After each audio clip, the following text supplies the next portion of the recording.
Hi, I'm Eggy. Lately, people keep asking me, is it okay to eat landmines while you're on a diet? So today, let's talk about why you shouldn't eat landmines when dieting. Of course, in fact, landmines are the kind of thing that sound terrifying just by name, let alone imagining putting one in your mouth. Some people might be curious, wondering, what would a landmine taste like? But even saying that out loud feels a little strange. After all, what do we normally eat? Fruits, vegetables, rice, meat, things that fill our stomachs and provide nutrition.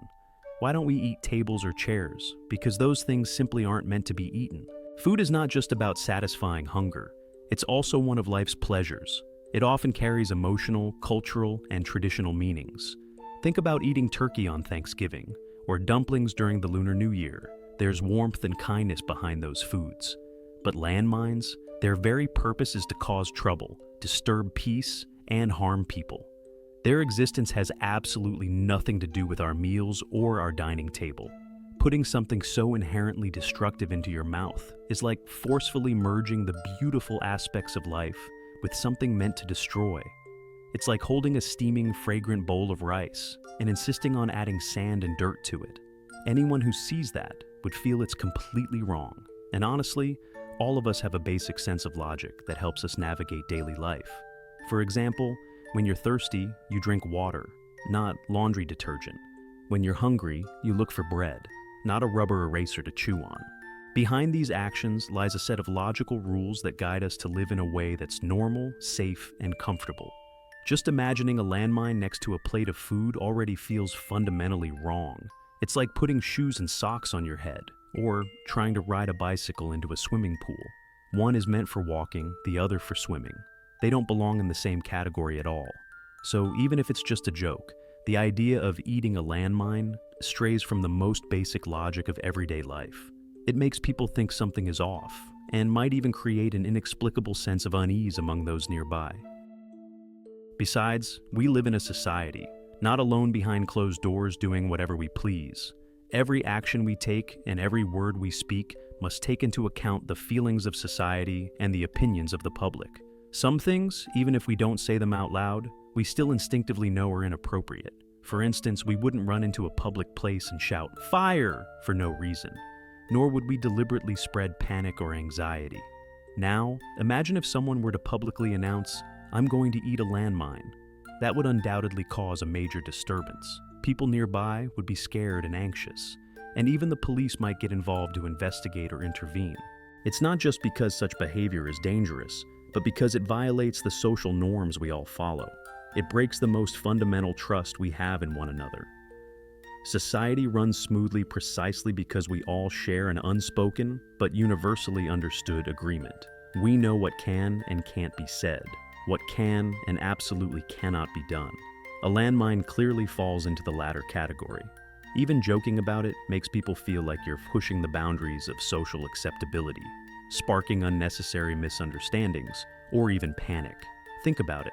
If someone suddenly says they want to eat a landmine, it's probably not because they're craving it, nor just trying to be funny.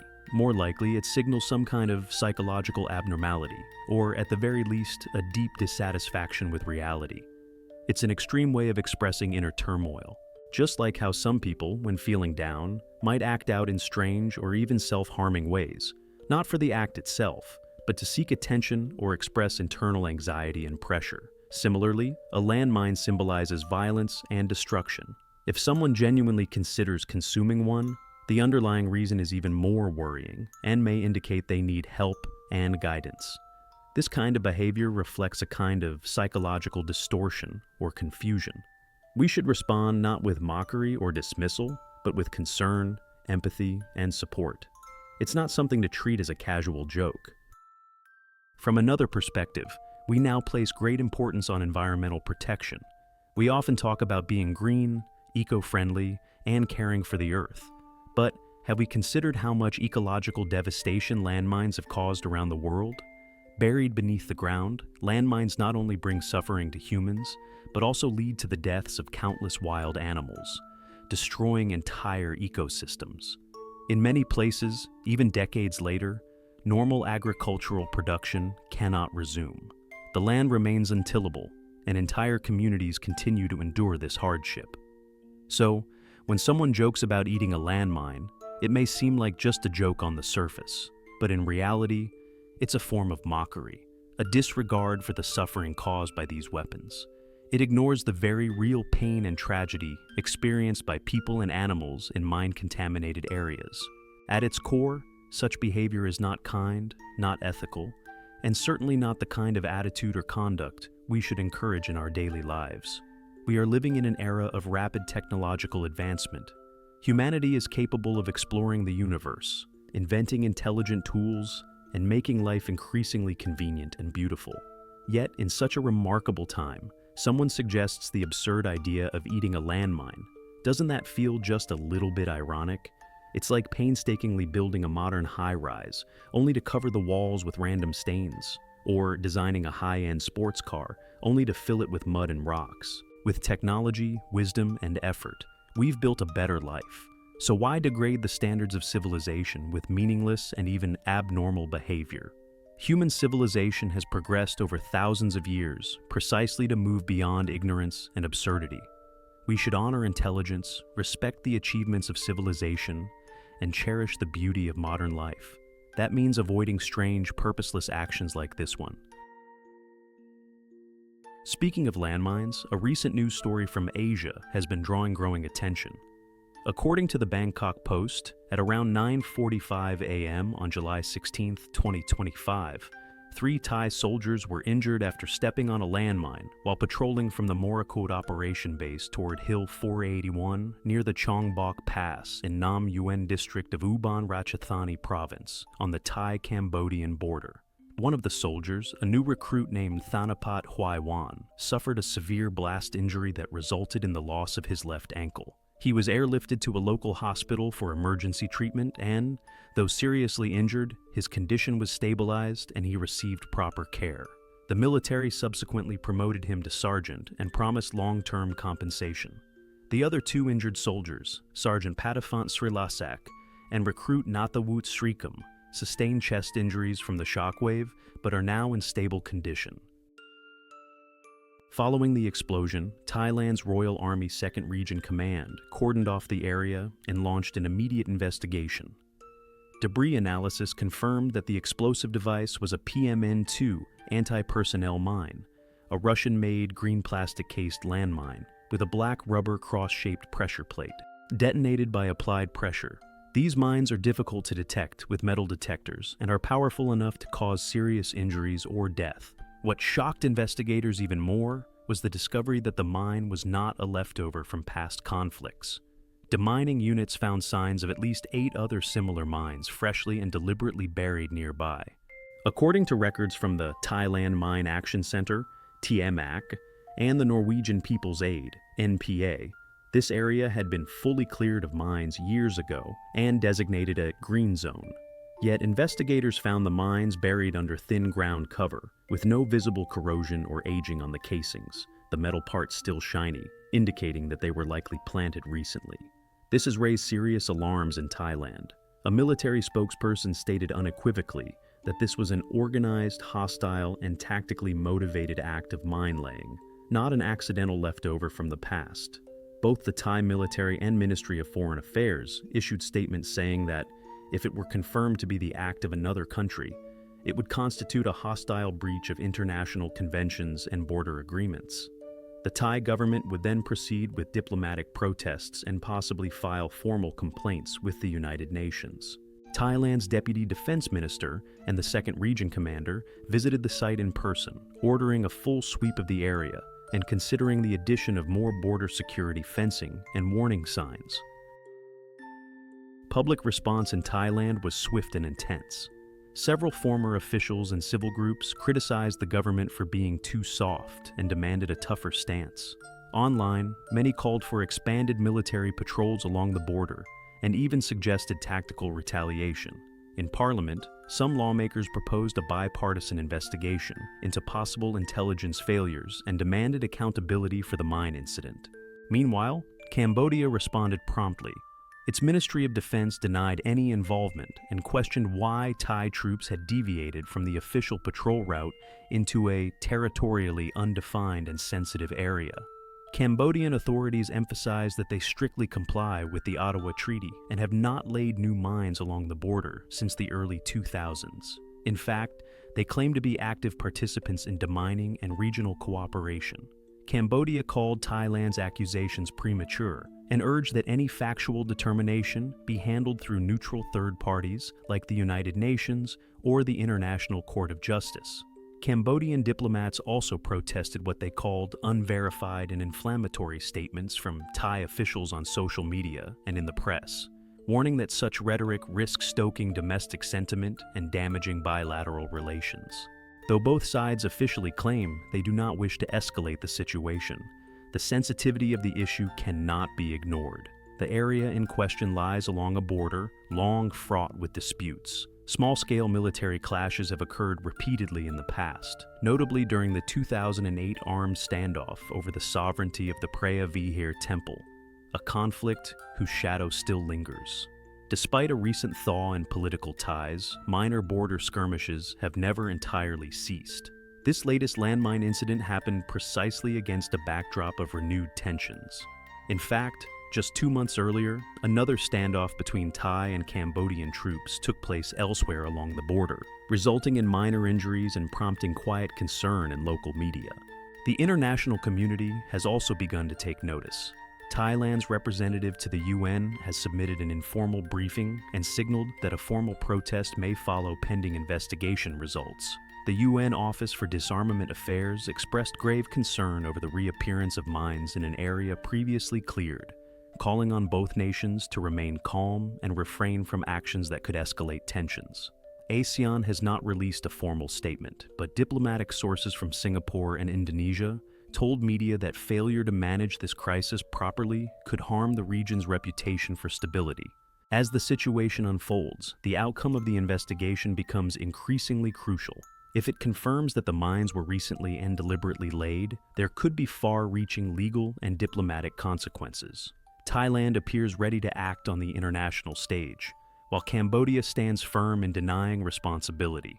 With both sides adamant and no clear evidence yet publicly disclosed, the border remains a potential flashpoint. What was triggered by a landmine is not just a trail of blood. It may be a fracture in Southeast Asia's fragile peace.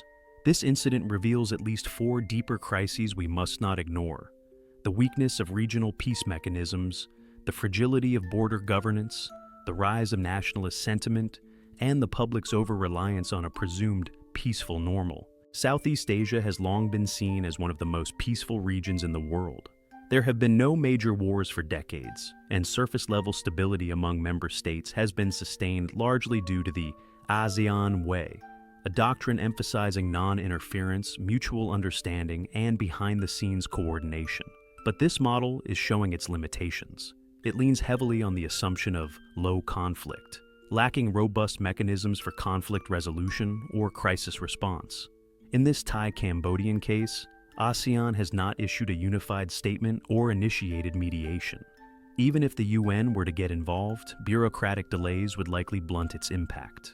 This is the core issue. We have taken peace for granted without building strong institutional safeguards. Border tensions between Thailand and Cambodia are nothing new. The deadly clashes of 2008 and 2011 over Preah Vihear saw lives lost, yet no systematic resolution followed, no clear demarcation, no lasting border management.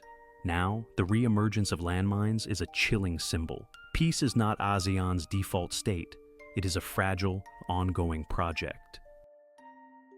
In the past, governments could handle border incidents quietly through controlled messaging and diplomatic buffers. But in the era of social media, that buffer is rapidly shrinking.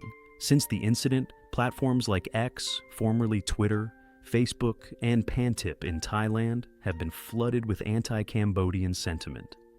Some users are calling for more troops on the border, retaliatory measures, even branding Cambodia as a landmine state or an untrustworthy neighbor. At the same time, Cambodian social media is rife with mockery and counter-accusations, claiming that Thailand is fabricating conflict with landmines to distract from internal problems. While these may represent fringe voices, the speed and virality of such rhetoric can pressure political elites into adopting more aggressive positions, creating a dangerous feedback loop. Social media populism, diplomatic hardline, real-world confrontation. This is how many of today's conflicts escalate, not from state-level irrationality, but from states being dragged by the tide of public emotion.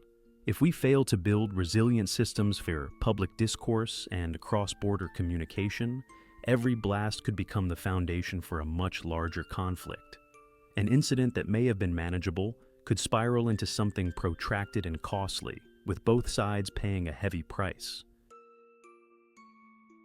Landmines, a word that teeters between war and peace, carry with them a hidden intent to kill and the heavy weight of historical memory. Buried silently beneath the earth, they can unleash devastating destruction in an instant. Landmines are not a product of modern warfare. Even centuries ago, humans had learned to bury explosives as tools of defense, entrapment, and annihilation. Today, our understanding of them must go beyond the moment of detonation. We must examine their structure, function, and diverse types to truly grasp the cold logic and evolving technology that underpin these deadly devices. Structurally, a landmine is deceptively simple, yet lethally precise. Its casing may be made of metal, or, more commonly in recent years, plastic, specifically to evade metal detectors. The casing protects internal components and, upon detonation, can become shrapnel that adds to the killing force. At the heart of the landmine is the main charge, typically composed of high explosives like TNT, RDX, or HMX. The quantity of explosive varies depending on the mine's intended use, from a few dozen grams to several kilograms. The initiator of the explosion is the detonator charge, usually made from highly sensitive compounds such as mercury fulminate or lead azide, which require only minimal energy to trigger a violent reaction. Crucial to the entire mechanism is the fuse, the component that determines under what condition the mine explodes. It is the fuse that distinguishes landmines from other explosives. There are many types of fuses, the most common being the pressure fuse. Step on it, and it explodes. Such mines are a nightmare for infantry, requiring just a few kilograms of force to trigger. Tripwire mines activate when an almost invisible wire is disturbed. Death follows instantly. On modern battlefields, more sophisticated systems exist. Magnetic fuses, tilt rods, acoustic triggers, even remote-controlled devices. These transform landmines from passive traps into semi-autonomous killers with rudimentary sensory capabilities. Once the fuse is triggered, the detonator reacts first, producing a shock wave or flame that ignites the main charge. The resulting explosion releases immense energy almost instantly, with shock waves, heat, and fragments combining for lethal effect.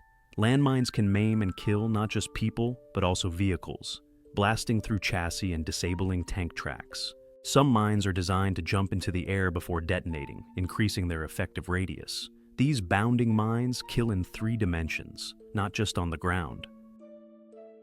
The use of buried explosives dates back to the late 18th and early 19th centuries, when European colonial powers deployed them in defensive warfare. During the American Civil War, 1861-1865, the Confederacy used pressure-triggered landmines on a large scale to slow Union advances. Though crude in design, they inflicted deep psychological scars. The Union condemned them as cowardly tactics, to which the South responded, "If you're afraid, don't invade." In the 20th century, with the advent of the 2 world wars, landmines evolved from tactical novelties to standard battlefield weapons. World War I saw extensive use of mines in trench warfare to prevent enemy charges, but it was World War II that ushered in landmines' large-scale deployment. Nations poured resources into their research, production, and use, especially Germany and the Soviet Union, which planted millions of anti-tank and anti-personnel mines. Nazi Germany deployed a staggering number of bounding and anti-handling mines on the Eastern Front, while the Soviets used vast minefields to defend cities like Leningrad and even trained mine dogs to attack enemy tanks with explosives strapped to their backs. After Fura, the Cold War and its many proxy conflicts gave landmines another grim renaissance. In wars from Vietnam to Afghanistan, in Africa's post-colonial conflicts and the Balkan Wars, landmines were a favored weapon, cheap, deadly, and effective. Rebel groups and impoverished nations used them to offset military disadvantage. Mines were buried along village paths, farmland, river banks, even in playgrounds. During the Vietnam War, US and South Vietnamese forces deployed directional mines like the infamous M18 Claymore. In turn, North Vietnamese and Viet Cong fighters used homemade mines and improvised explosives. Decades after the war, unexploded mines and ordnance still litter Vietnam, Laos, and Cambodia, maiming or killing civilians. These countries continue large-scale demining operations today, with many regions officially marked as high-risk zones and off-limits to the public. From 1979 to 1989, Soviet forces in Afghanistan laid enormous minefields across rural areas and mountain passes to disrupt guerrilla supply lines. Some were disguised as toys or food wrappers, leading to the deaths and injuries of countless children. UN reports estimate that over 10 million landmines remain in Afghanistan, making it one of the most mine-contaminated countries in the world. After the Soviets withdrew, landmines became weapons of choice for the Taliban and other militant groups. They drastically reshaped Afghan civilian life. Herders and farmers were forced to abandon livelihoods just to avoid hidden death.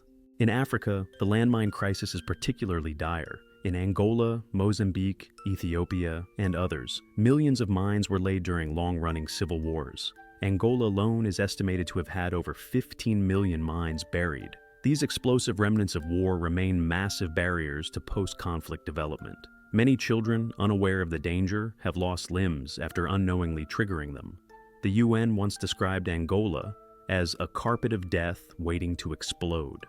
The Balkans offer another tragic chapter. In the 1990s, the breakup of Yugoslavia unleashed wars in Croatia, Bosnia, and Serbia. Warring factions heavily mined civilian areas. Even today, mine clearance continues. Dozens of civilians, farmers, children, and passers-by are injured or killed each year by mines that have lain dormant for decades. In Croatia alone, mine clearance is projected to take several more decades. In 1992, Princess Diana visited an Angolan minefield and urged the world to ban landmines. Her image in protective gear walking through a live mine zone was broadcast globally, sparking emotional reactions and reinvigorating the anti-landmine movement.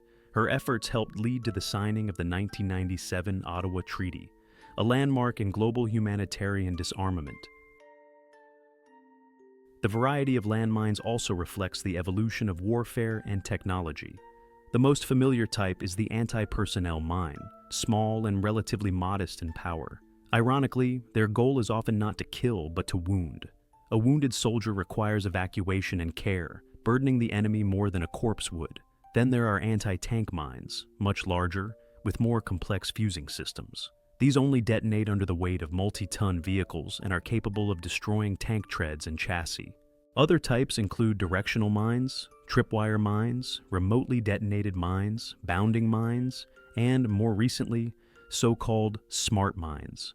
Some can be programmed to self-deactivate after a certain period, or even identify friend from foe, representing a technological leap and a chilling increase in targeted killing potential. On the battlefield, mines are cheap sentinels, quick to deploy, hard to detect, and reliably lethal. But after the war ends, they become the most enduring and destructive remnants. Countries like Cambodia, Afghanistan, Angola, and Bosnia continue to suffer casualties long after hostilities cease. Children running through fields are blown apart by mines buried decades ago. Farmers tilling the land trigger devices they never saw coming. These aren't isolated tragedies. They happen every day, in corners of the world where peace has supposedly returned. Landmines do not disappear when wars end. They do not choose targets, nor do they obey commands. Yet they kill with terrifying efficiency, often in moments of peace when people are most vulnerable. What we can do, beyond remembering and reflecting, is to keep working tirelessly toward a mine-free world. Because truly peaceful land should never be seeded with instruments of silent death. Let's talk about weight loss. It's the same old story again. The human body operates as a system governed by energy conservation. When the calories you consume exceed the calories you burn, the surplus is stored as fat for future use. In essence, fat is the body's energy reserve, meant to supply fuel during famine or intense physical activity.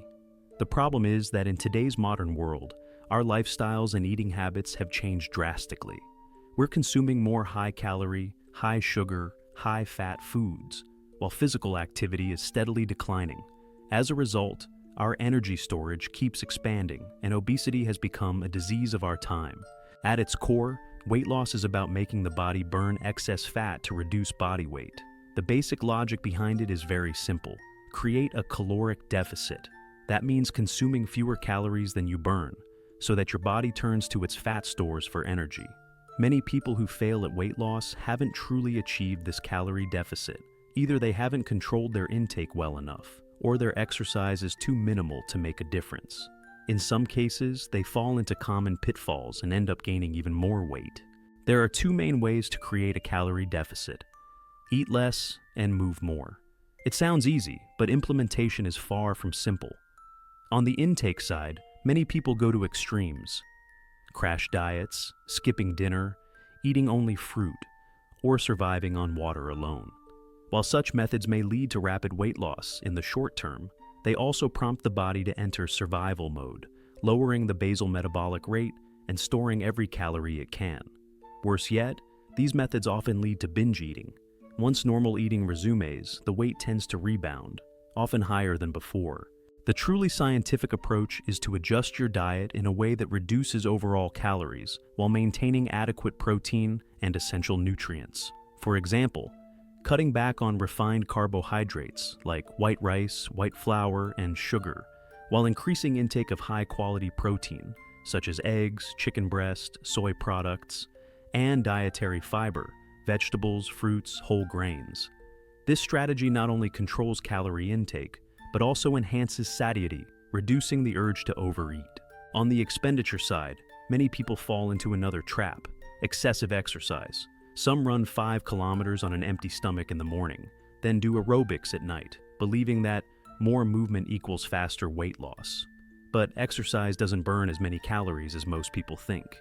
A single cup of bubble tea or a piece of cake can easily cancel out an hour of running. Moreover, overly intense exercise may cause fatigue, increased appetite, and metabolic imbalances, ultimately hindering weight loss. What's more effective is moderate, sustainable activity, like brisk walking, swimming, cycling, or resistance training, combined with non-exercise physical activity throughout the day, like taking stairs, standing while working, or doing housework, all of which cumulatively boost energy expenditure. Interestingly, while people often think of weight loss as a physical challenge, the real difficulty usually lies in the mind. Anxiety from dieting, frustration over slow progress, temptation from the environment, and social judgment all can become excuses to give up. Weight loss is never just a war against fat. It's a long-term psychological struggle against willpower, habits, environment, and even one's own sense of identity. The hardest part of weight loss is maintaining an unnatural lifestyle for long enough that it becomes natural. That's why building a sustainable fat loss system is crucial. Don't treat weight loss as a temporary task. It should be a shift in your way of life.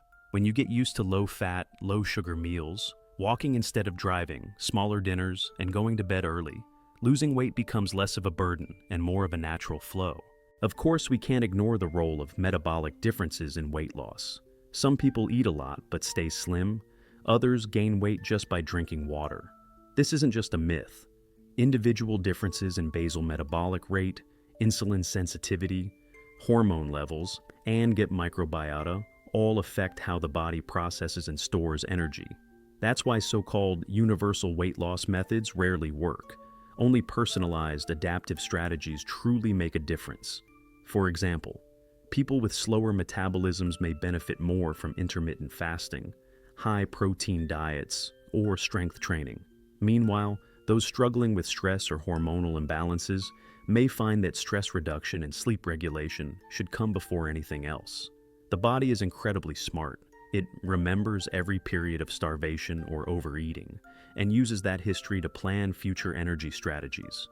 Modern weight loss trends like keto, no-carb, intermittent fasting like 16/8, low FODMAP diets, meal replacements, or GLP-1 medications all aim to either create calorie deficits or tweak metabolic pathways. These approaches can work, but they all rely on one common factor: consistent behavior.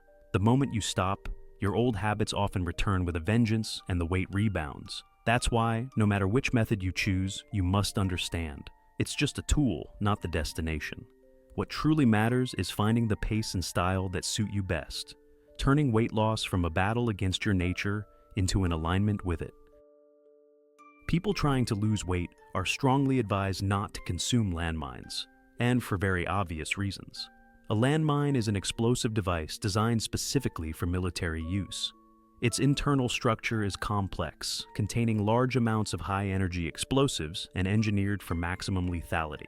When subjected to pressure, impact, or even temperature changes, it can detonate unexpectedly, causing severe or fatal injuries. Mistaking a landmine for food is not only extremely dangerous, but also entirely irrational. The outer casing of a landmine is usually made of metal or plastic and is coated with anti-corrosion substances. It provides zero nutritional value. Inside, the explosive compounds, such as TNT or RDX, are highly toxic chemicals. Even if not detonated, ingesting these substances could cause severe poisoning and potentially death. More importantly, the true danger of a landmine lies in its unpredictability. Many are equipped with delayed detonation or anti-handling mechanisms, meaning that a single accidental trigger might not only injure the person who touched it, but also harm those nearby. From the standpoint of safety, health, and basic common sense, attempting to eat a landmine is strictly forbidden. The correct course of action is to stay away from any suspicious objects and report them to trained professionals. This ensures that no one is hurt and no unnecessary risks are taken. A landmine is not food, it is a deadly remnant of war. It must never, under any circumstances, be treated as a joke.